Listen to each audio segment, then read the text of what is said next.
Il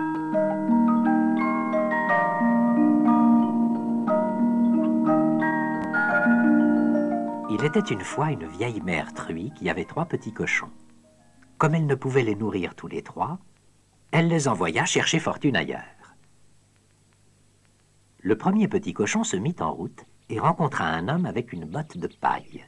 Il lui dit « S'il te plaît, donne-moi cette botte de paille pour construire ma maison. » L'homme lui donna la paille et le petit cochon construisit sa maison. Mais un loup vint à passer. Il frappa à la porte en disant « Petit cochon, laisse-moi entrer dans ta maison. » « Non, par les poils de mon menton, tu n'entreras pas dans ma maison. » répondit le petit cochon. « Bon, dit le loup. Alors je soufflerai et je renverserai ta maison. » Et le loup souffla et souffla. Il renversa la maison et mangea le petit cochon.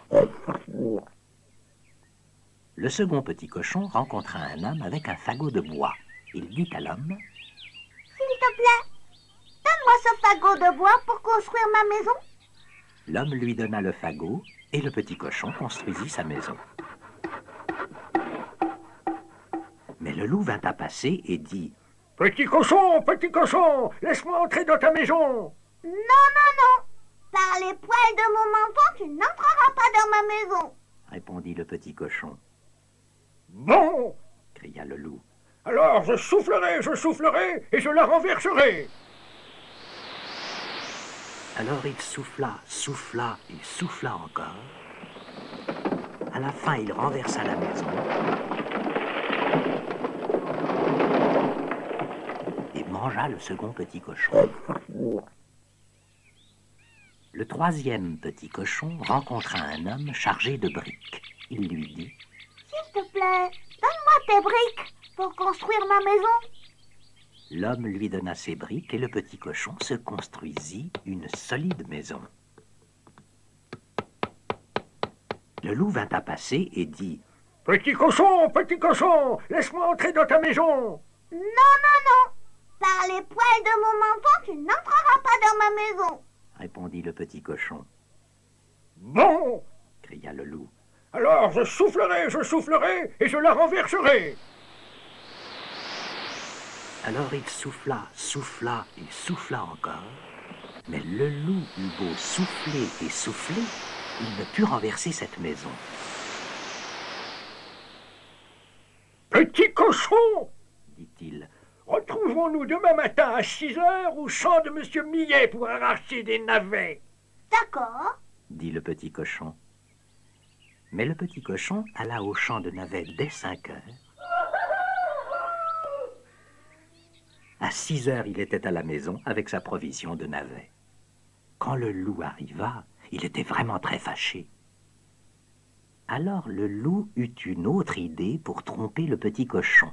« Petit cochon, dit le loup, je connais un magnifique pommier. Ne me joue plus de tours, et je viendrai te chercher demain matin à 5 heures pour aller cueillir des pommes. » Mais le lendemain matin, le petit cochon se mit en route dès 4 heures.